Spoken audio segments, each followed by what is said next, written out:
We got into wolves 11 years ago for the filming and photography purposes, and this is Casey's gig. This is what he's always wanted to do. We've done a little bit of movie work, you know, a few documentaries, but basically I don't pursue Hollywood. We're now more into the educational aspect. The facility, we offer different levels of programs to the public. For one, the general visit teaches people all about wolves. People can come in for admission fees and take part in a 25-minute interpretive program.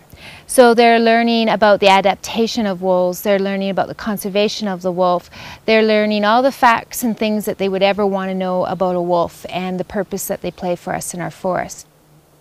Our goal is to try to spread our mission as far as possible, and teaching the young is the key. Caribou, sure. Moose. Canada's supposed to have the second highest wolf population left in the world, second to Russia. But the density in the Central Rockies is among the lowest in the world. And only 5% of them are dying of natural causes. 95% is human impact. You know, we all know the talk and what we want to talk about. Basically, we don't get too scientific, but we just try to tell people how the wolf works in the environment as a whole. And we use Yellowstone and Banff National Parks as examples. The whole facility is based on conservation. We're taking other people's facts and knowledge and getting it out into the public. A lot of times it's very hard to get information from the government, and a lot of people don't understand the role that the wolf plays and the need that it is in our forests. They are doing more for advocacy and getting the information out there than anywhere else around the country. When they were puppies, you know, like we've had all of them since they were 5 or 6 weeks old, but Wiley we got when he was 9 days old. So who else is he going to follow? Us, right? I mean, he's 9 days old. But the other ones, Tuck and Maya, for instance, got them at 6 weeks. It took 3 months before they really felt comfortable around us. It took a long time for them to learn to trust us. Wolves are very shy and elusive and very submissive animals. They're not aggressive like people think. They're the exact opposite. And so that was the hardest part about walking with them, is they just had to trust us. I had to gain their trust. Once I had that, it was easy. Where wolves, you know, we are part of the pack, and so there's social bond, and I think that's part of it.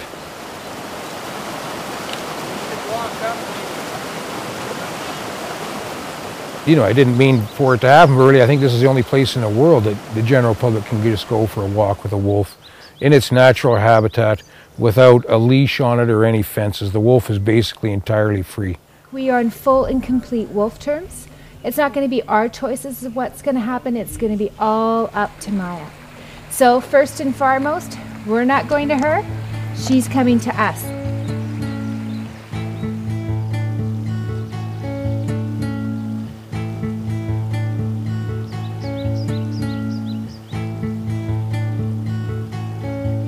Well, for a few decades at least, different small groups, just like ours here at the Wolf Center, have been advocating towards wolf conservation, trying to get public the message that wolves are not protected in this country, that they are treated as vermin. Hunting regulations are very lax, but even so, the biggest threat to wolves and most wildlife is still habitat fragmentation and loss.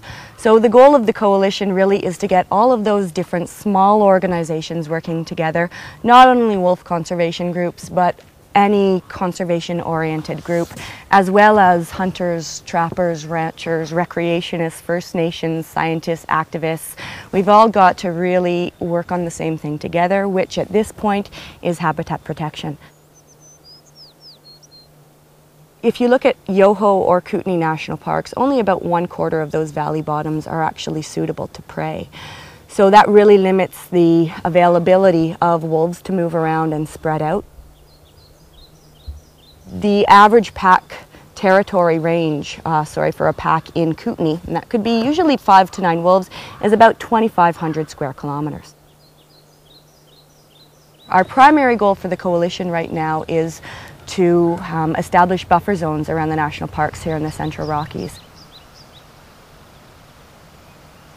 The buffer zones requested would be 200 kilometers periphery around each national park in the Central Rockies. It would effectively connect them. So it's part of the Yellowstone to Yukon initiative in this area.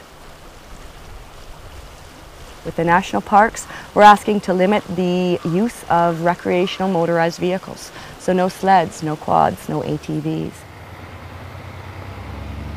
The last thing that we are asking within the buffer zones is to restrict any major recreational development or resource extraction.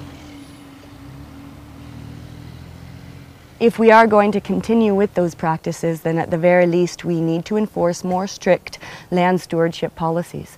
So deactivating roads when they're no longer in use, completely excavating one site before we open up another one. There certainly are better ways that we can be responsible towards the land that we are sharing with the wildlife in the national parks and around them.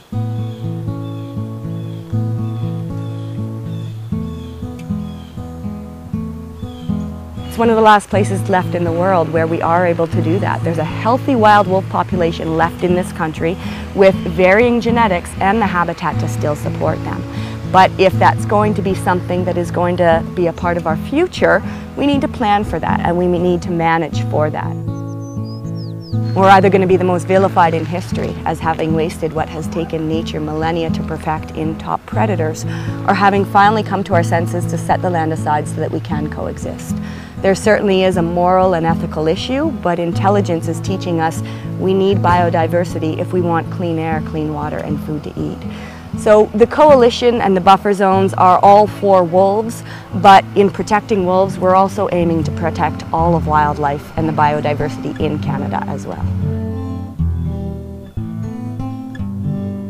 You know, going to get probably 25,000 people here this year that we're creating awareness, and you know, I think we are changing people's minds, so yeah, it's been a good thing.